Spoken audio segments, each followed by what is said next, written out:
আমাদের জীবনে আমরা যখনই এমন কোনো মানুষের সাথে পরিচিত হই যে বয়সে, পদে এবং আর্থিক দিক থেকে আমাদের থেকে পিছিয়ে, তখন আমরা সবাই খুব হীন নজরে তাদের দিকে দেখি।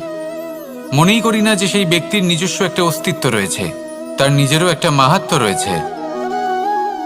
আমাদের মনেই হয় না যে আমাদের সামনে দাঁড়িয়ে থাকার যোগ্যতা আছে তাদের।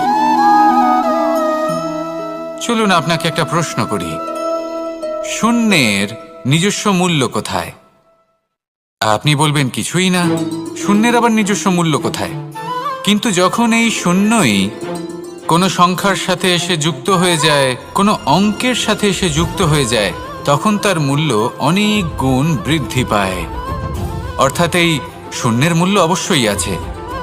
আর আমাদের জীবনেও এমন কিছু ব্যক্তি থাকেন, তাদের দেখে মনে হয় যে এদের কোনো মূল্যই নেই।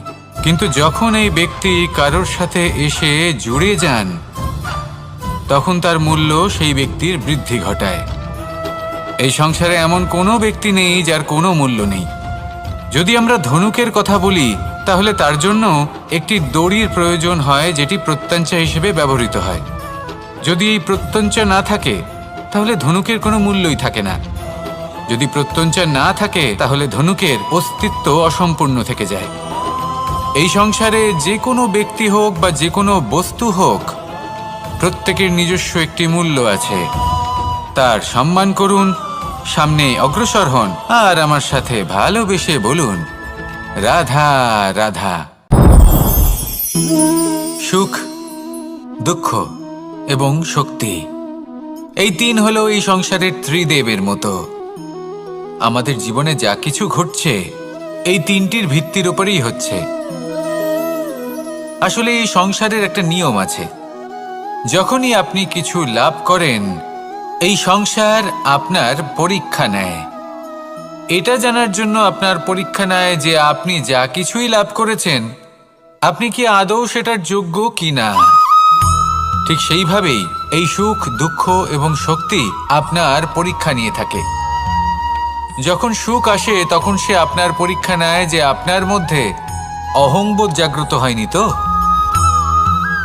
যদি অহংবোধ চলে আসে, তাহলে সুখ সেখানেই সঙ্গ ত্যাগ করে। দুঃখ আপনার ধৈর্যের পরীক্ষা নিতে থাকে। আর যদি আপনার মধ্যে ধৈর্য না থাকে, তাহলে এটা আপনাকে আরো বেশি দুঃখের গভীর অন্ধকারে ঠেলে দেবে। সেখানে শক্তি পরীক্ষা নেয় আপনার বিনম্রতার। যদি আপনি বিনম্র না হন, তাহলে হয় এই শক্তি আপনার সঙ্গ ত্যাগ করবে, নয় এই শক্তি বিনম্রতার অভাবে আপনার পতনের কারণ হতে পারে। এই সংসারে যে কোনো ব্যক্তি যিনি এই পরীক্ষায় উত্তীর্ণ হয়ে থাকেন, এই জীবনে তিনি সাফল্য লাভ করেন। আসুন আমার সাথে ভালোবেসে বলুন, রাধা রাধা। মানুষের জীবনে উন্নতি লাভ করার জন্য তিনটি স্তম্ভের প্রয়োজন হয়। প্রথম স্তম্ভ শিক্ষা। এই শিক্ষা আমাদের জ্ঞান প্রদান করে। দ্বিতীয় স্তম্ভ ব্যবসা, যার দ্বারা আমরা ধন উপার্জন করি। তৃতীয় স্তম্ভ হলো আমাদের ঈশ্বর, আমাদের ইষ্ট। এনার সাথে যদি আমরা জুড়ে থাকতে পারি, তাহলে এমন একটা মানসিক বল আপনি লাভ করবেন, যেটা এই সংসারে আর কোথাও পাওয়া সম্ভব নয়। কিন্তু মানুষ অনেক সময় জীবনে এই তিনটি স্তম্ভ লাভ করা সত্ত্বেও সামনে অগ্রসর হতে পারেন না। তখনও জীবনে কঠিন পরিস্থিতি আসতেই থাকে। এমনটা ঠিক কেন হয়? কারণ সে জীবনে এই তিনটি স্তম্ভ লাভ করে নেয়, জীবনে প্রয়োগও করে, কিন্তু তার ভিতের কথা সে ভুলেই যায়। যেমন প্রথম স্তম্ভ অর্থাৎ শিক্ষা। এই শিক্ষার আধার হলো শুভ চেতনা। যদি অন্তরে শুভ চেতনা না থাকে, তাহলে এই শিক্ষার কোনো গুরুত্ব থাকে না। দ্বিতীয় স্তম্ভ ব্যবসা। পরিশ্রম করে উপার্জন করতে হবে, এই কথাটা আমরা সবাই জানি এবং সবাই চেষ্টাও করি। কিন্তু ব্যবসা করতে করতে আমরা এটা ভুলে যাই আমাদের ব্যবহার কেমন হয়ে পড়েছে। এই ব্যবহার যদি শুভ হয়, তাহলে আমাদের উপার্জন আস্তে আস্তে একটা স্থির জায়গায় এসে পৌঁছবে। এবং তৃতীয় স্তম্ভ আমাদের ভগবান। যদি ওনার শরণে আপনি যেতে চান, তাহলে তার পূর্বে নিজের মা বাবাকে সেবা করুন। তাদের যত্ন করুন, তাদেরকে ভালোবাসুন, কারণ ওনারাই হলেন এই সংসারে আপনার সবথেকে বড় ইষ্ট। তাহলে 3 স্তম্ভের সাথে সাথে তাদের আধারকেও নিজের জীবনে প্রাধান্য দিন। কোনো সমস্যা আসবে না, জীবনে একের পর এক উন্নতি করবেন এবং এই মন প্রসন্ন হয়ে বলবে রাধা রাধা। মানুষের এই সংসারে জীবনযাপন করার জন্য কিছু জিনিসের প্রয়োজন পড়ে। এমন কিছু আবেগ, এমন কিছু বস্তু আছে যেগুলো তার প্রয়োজন হয়, কিন্তু সব থেকে বেশি যে জিনিসটা তার প্রয়োজন হয় সেটা হলো সম্মানের। আমাদের ভালো লাগে যখন কেউ আমাদের সম্মান করে, আমরা কাউকে সম্মান করলে তারও সেটা ভালো লাগে। কিন্তু আপনি দেখবেন যে সংসারে বেশিরভাগ মানুষ 2টি মাপদণ্ডের ভিত্তিতে সম্মান করেন, হয় বয়স দেখে করেন বা উপার্জন দেখে, অর্থাৎ সেই ব্যক্তি কতটা উপার্জন করেন। এবার ভেবে দেখুন, এটা আবশ্যক নয় কারোর বয়স যদি বেশি হয় তার বুদ্ধিও ততটাই বেশি হবে। আবশ্যক এটাও নয় যে কোনো ব্যক্তি যদি অত্যন্ত ধনী হন বা তার মনও নির্মল হবে বা তিনি সৎকর্ম করবেন বা এমন কোনো কর্ম করবেন যাতে উনি সম্মান লাভ করতে পারেন। হতে পারে উনি ধনী কিন্তু দুশ্চরিত্র। সেই জন্য বয়স বা উপার্জন দেখে কোনো ব্যক্তিকে সম্মান করবেন না, কর্ম দেখুন। যদি গভীরভাবে ভেবে দেখেন তাহলে দেখবেন যদি কোনো মানুষ কোনো সৎকর্ম করেন তাহলে তার প্রতি হৃদয় থেকে সম্মান জাগ্রত হয়। এটাই হলো সেই সম্মান যা অর্জন করতে হবে। বয়স আজ আছে, কাল আরো বৃদ্ধি পাবে। উপার্জন আজ আছে, কাল সেটা কমে যেতেও পারে। কিন্তু যদি আপনি নিরন্তর শুভকর্ম করতে থাকেন তাহলে আপনি মৃত্যুর পরেও অমর হয়ে থাকবেন। আসুন আমার সাথে ভালোবেসে বলুন রাধা রাধা। ভয়ের সাথে আমরা সবাই পরিচিত, কষ্টও আমরা সবাই পেয়েছি। কখনো কখনো আমরা অসুস্থ হয়ে পড়ি, আর এমন সময় হলে মাতার মমতা, কখনো বাবার স্নেহ, কখনো বন্ধুদের পাশে থাকার অনুভূতি আমাদের রোগ নিরাময়ে সাহায্য করে। কখনো যদি আমরা নিরাশ হয়ে পড়ি, তখন যদি আমাদের কোনো আপনজন আমাদের 2টো ভালো কথা বলে তখন আমাদের মনোবল বেড়ে যায়। ঠিক তেমন সংসারের এই রঙ্গমঞ্চে যদি আপনি পীড়িত অনুভব করেন, কিছু শুভ কথা আলোচনা করুন, কিছু স্তুতি গান করুন, কিছু মুহূর্তের জন্য হলেও নিজের ইষ্টদেবের কথা স্মরণ করুন আর প্রার্থনা করুন। সাহস বাড়বে, শক্তিও বৃদ্ধি পাবে এবং সামনে এগিয়ে চলার পথও দেখতে পাবেন। তখন এই মন প্রসন্ন হয়ে বলবে রাধা রাধা। মানুষের জীবনে উন্নতি লাভ করার জন্য 3টি স্তম্ভের প্রয়োজন হয়। প্রথম স্তম্ভ শিক্ষা। এই শিক্ষা আমাদের জ্ঞান প্রদান করে। দ্বিতীয় স্তম্ভ ব্যবসা, যার দ্বারা আমরা ধন উপার্জন করি। তৃতীয় স্তম্ভ হলো আমাদের ঈশ্বর, আমাদের ইষ্ট। এনার সাথে যদি আমরা জুড়ে থাকতে পারি তাহলে এমন একটা মানসিক বল আপনি লাভ করবেন যেটা এই সংসারে আর কোথাও পাওয়া সম্ভব নয়। কিন্তু মানুষ অনেক সময় জীবনে এই 3টি স্তম্ভ লাভ করা সত্ত্বেও সামনে অগ্রসর হতে পারেন না। তখনও জীবনে কঠিন পরিস্থিতি আসতেই থাকে। এমনটা ঠিক কেন হয়? কারণ সে জীবনে এই 3টি স্তম্ভ লাভ করে নেয়, জীবনে প্রয়োগও করে, কিন্তু তার ভিতের কথা সে ভুলেই যায়।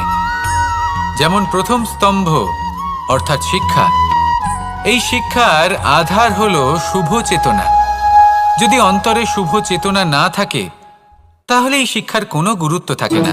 দ্বিতীয় স্তম্ভ ব্যবসা। পরিশ্রম করে উপার্জন করতে হবে, এই কথাটা আমরা সবাই জানি এবং সবাই চেষ্টাও করি। কিন্তু ব্যবসা করতে করতে আমরা এটা ভুলে যাই আমাদের ব্যবহার কেমন হয়ে পড়েছে। এই ব্যবহার যদি শুভ হয় তাহলে আমাদের উপার্জন আস্তে আস্তে একটা স্থির জায়গায় এসে পৌঁছবে। এবং তৃতীয় স্তম্ভ আমাদের ভগবান।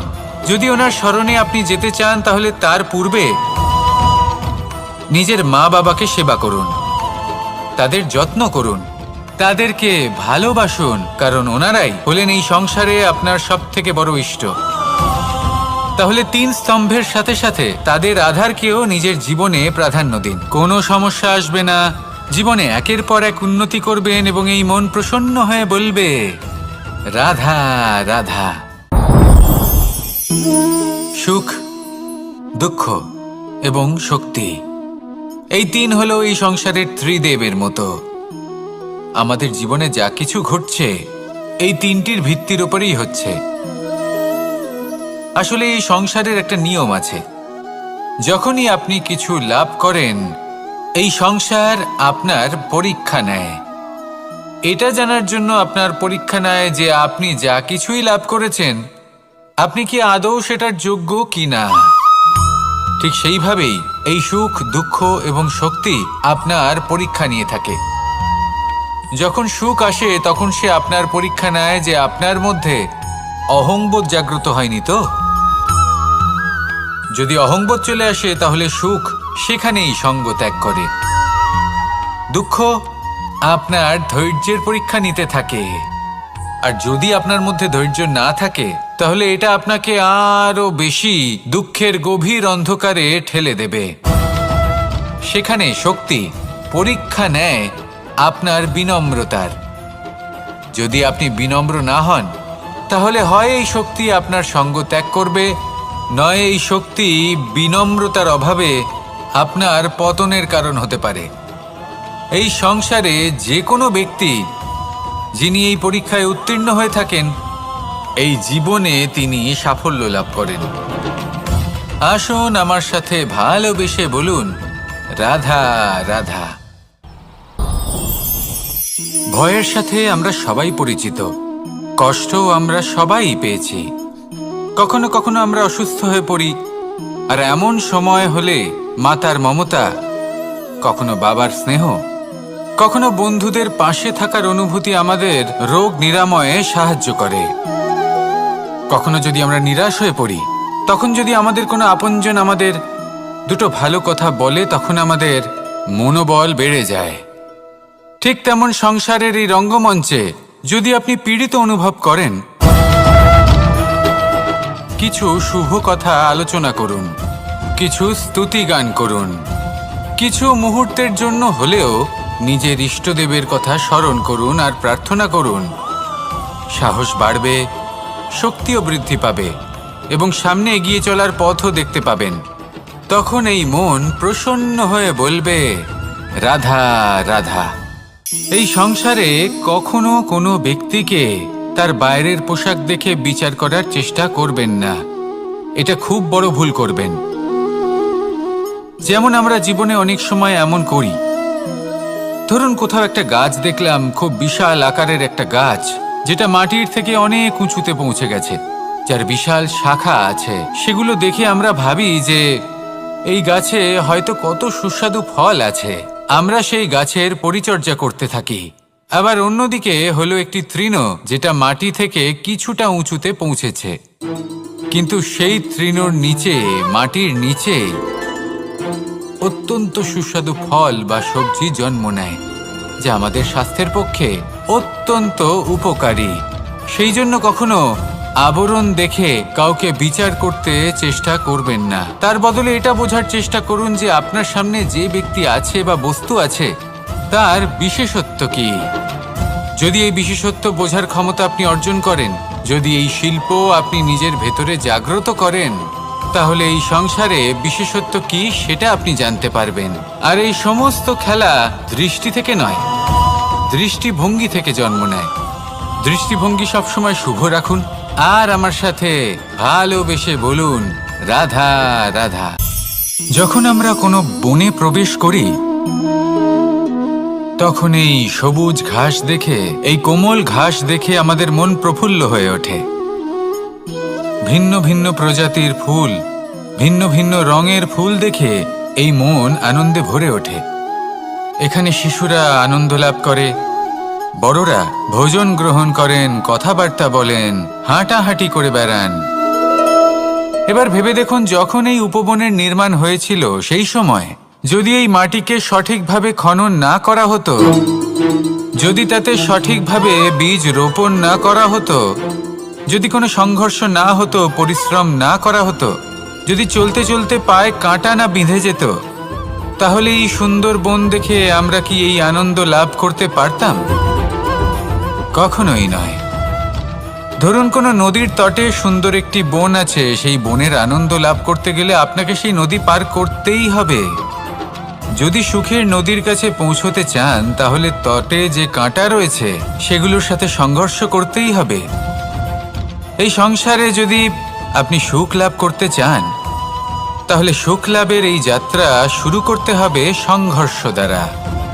তাহলে সংঘর্ষকে স্বাগত জানান, এর পেছনেই সুখ রয়েছে যা আপনার জন্য অপেক্ষা করছে। এবার হাসুন আর আমার সাথে ভালোবেসে বলুন, রাধা রাধা। মানুষ সুখী জীবনযাপনের প্রতি এতটাই অভ্যস্ত হয়ে পড়ে যে একটা ছোট্ট সমস্যা এলেই সে সবার থেকে সাহায্য চাইতে শুরু করে দেয়। সে সাহায্য লাভও করে এবং সেই সংকট থেকে সে বেরিয়েও আসে। কিন্তু এই সাহায্য কিছু মুহূর্তের, আর কিছু মুহূর্তের হলো এই দুঃখ। এই দুই মুহূর্তের সাহায্যের জন্য আজীবন আপনি তার কাছে ঋণী হয়ে থাকেন। আর মানবিকতার খাতিরে আপনার মনে কৃতজ্ঞতা জেগে ওঠে, আর সেই কৃতজ্ঞতা বোধ হলো যে আপনি কখনো সেই ব্যক্তিকে ছাপিয়ে যেতেই পারবেন না। সেই জন্য জীবনে সবসময় চেষ্টা করবেন নিজেকে প্রস্তুত রাখতে সেই সব সমস্যার জন্য, সেই সব বাধার জন্য যেগুলো আপনার জীবনে আসতে পারে। ততক্ষণ সাহায্য চাইবেন না যতক্ষণ না অন্য কোনো পথ না থাকছে।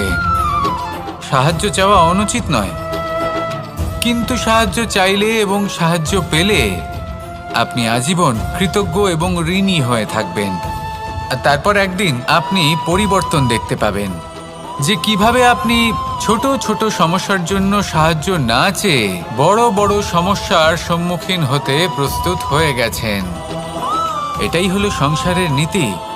এটাই পালন করুন আর আমার সাথে ভালোবেসে বলুন, রাধা রাধা। আপনি কখনো কাউকে পর্বতে আরোহণ করতে দেখেছেন?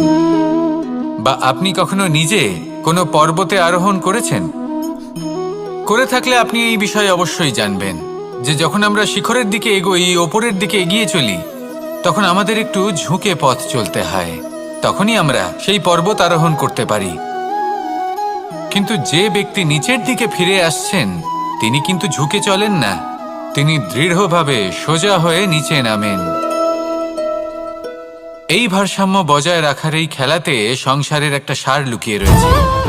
যদি আপনিও জীবনে উঁচুতে উঠতে চান, শিখরে পৌঁছতে চান, তাহলে আপনাকেও নত হয়ে বিনম্র হয়ে সামনে এগোতে হবে।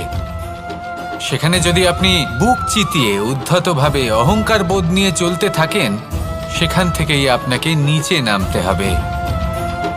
কোনো ব্যক্তি তার বিনম্র স্বভাব দেখেই বোঝা যায় যে সেই ব্যক্তি সাফল্যের শিখর দেশে আরোহণ করছে নাকি নিচে তথা খাদের দিকে যাত্রা করছে। তাই সবসময় বিনম্র থাকুন, শ্রেষ্ঠ কর্ম করুন, পরিশ্রম করুন আর আমার সাথে ভালোবেসে বলুন, রাধা রাধা। মানুষের জীবনে স্বচ্ছতার একটা আলাদা গুরুত্ব আছে। যদি আপনি নিজেকে স্বচ্ছ রাখেন তাহলে আপনার নিজেরও ভালো লাগবে, সামনের ব্যক্তিরও ভালো লাগবে, একটা অন্যরকম প্রভাব পড়বে। কিন্তু একজন শ্রেষ্ঠ ব্যক্তি কিভাবে হয়ে ওঠা সম্ভব? যার মধ্যে গুণ আছে, শিক্ষা আছে, শুভ চেতনা আছে, যিনি সৎকর্ম করেন। কিভাবে হব সেই ব্যক্তি যার মধ্যে জ্ঞান আছে? শুধুমাত্র স্বচ্ছ থাকলে তো তা হওয়া সম্ভব নয়। প্রথমে আপনাকে বুঝতে হবে যে মানুষের মধ্যে চারটি মূল তত্ত্ব আছে। প্রথম হলো তার শরীর, যার দ্বারা উনি যে কোনো কর্ম করে থাকেন। দ্বিতীয় তত্ত্ব হলো তার মন, যার দ্বারা কোনো কর্ম করার জন্য সে নিজেকে প্রেরণা দিতে থাকে।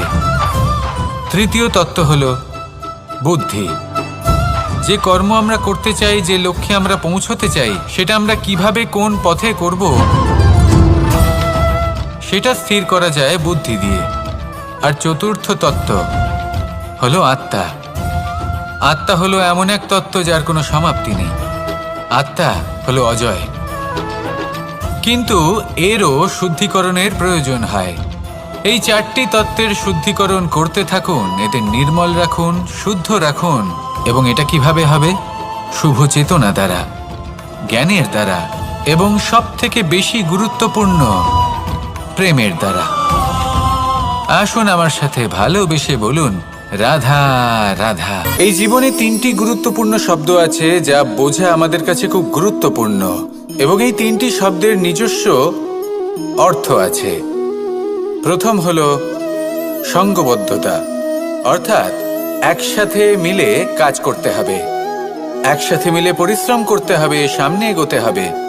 এরকম করতে পারলে আপনার শক্তি বৃদ্ধি পাবে, আপনার ক্ষমতা বৃদ্ধি পাবে, আপনি এগোতে পারবেন এবং অনেক দূরে যেতে পারবেন। দ্বিতীয় হলো আত্মবিশ্বাস। হেরে যাওয়া বস্তুও আবার জিতে নিতে পারবেন। যদি আপনার নিজের আত্মবিশ্বাস থাকে তাহলে আপনি কখনো পরাজিত হবেন না। এবং তৃতীয় হলো অহংকার। জয়লাভ করার পরেও কিন্তু এটা আপনাকে পরাজিত করতে পারে। সেই জন্য জীবনে সঙ্গবদ্ধ হন, আত্মবিশ্বাস রাখুন, কিন্তু কখনোই অহংকার করবেন না। এই অহংকার আপনার থেকে সব কিছু কেড়ে নিতে পারে।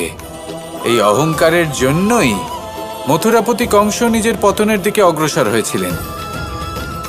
এই অহংকারকে ত্যাগ করুন আর আমার সাথে ভালোবেসে বলুন, রাধা রাধা। এই সংসারে সব থেকে বেশি কঠিন কাজ কোনটা? কেউ বলবেন যুদ্ধ করা, কেউ বলবেন ধন অর্জন করা, আবার কেউ বলবেন জ্ঞান অর্জন করা সব থেকে বেশি কঠিন। এবার প্রত্যেক ব্যক্তির নিজস্ব অভিজ্ঞতা আছে, আর সেই অনুসারে তার নিজস্ব একটা উত্তর আছে। সাধারণভাবে দেখতে গেলে এই সংসারে সব থেকে কঠিন হলো তপস্যা করা, অর্থাৎ সব কিছু ত্যাগ করে তপস্যায় নিজেকে বিলীন করে দেওয়া। এবার এর থেকে বেশি কঠিন এই সংসারে আর কি বা হতে পারে? এই সংসারে, এই সমাজে, নিজের পরিবারের মধ্যে থেকেও ধৈর্য ধরে সামনে অগ্রসর হওয়া, এটা হলো সব থেকে কঠিন কাজ। কারণ যখন আপনি তপস্যা করেন তখন সেখানে আপনার ধৈর্য ভাঙার মতো কেউ থাকেন না, না কোনো বন্ধু, না কোনো আত্মীয়, না কোনো শত্রু, কেউ না। কিন্তু যখন আপনি এই সমাজে, এই পরিবারে থাকেন, কোনো না কোনো ব্যক্তি এসে আপনার ধৈর্যের বাঁধ ভেঙে দেওয়ার ক্ষমতা রাখেন। তারা আপনার ধৈর্যের বাঁধ ভেঙে দেয়, আর কখনো কখনো তারা অনিচ্ছাকৃতভাবেই সেটা করে থাকেন। কারণ তাদের মানসিকতা আপনার থেকে আলাদা, তাদের কর্ম আপনার থেকে আলাদা, তাদের দৃষ্টিভঙ্গি আপনার থেকে আলাদা, জীবন যাপন আপনার থেকে আলাদা। সেক্ষেত্রে আপনি ধৈর্যচ্যুত হন, প্রসন্নতা আপনার থেকে ছিনিয়ে নেওয়া হয়। সেই জন্য এই সংসারে, এই পরিবারের থেকেও ধৈর্য ধরে সামনে অগ্রসর হওয়া কোনো পর্বতের শিখরে গিয়ে তপস্যা করার থেকেও অনেক বেশি কঠিন। আর যে ব্যক্তি এই সমাজেই, এই পরিবারে, সেই সকল মানুষের মধ্যে থেকে গিয়েও ধৈর্য ধরে অগ্রসর হতে থাকেন, যারা এই কাজটা শিখে নিতে পারেন, তারাই কিন্তু জীবনে আনন্দ লাভ করতে পারেন। এই ধৈর্যই শেষে আপনার জীবনে প্রসন্নতা বহন করে আনবে। তাই ধৈর্য ধরে জীবনের পথে অগ্রসর হন আর আমার সাথে ভালোবেসে বলুন, রাধা রাধা। আমরা যখনই কোনো গাছের চারা রোপণ করি তখন সবার আগে পরীক্ষা করে দেখি যে যেখানে আমরা চারা রোপণ করতে চলেছি সেখানকার মাটি আদৌ উর্বর কি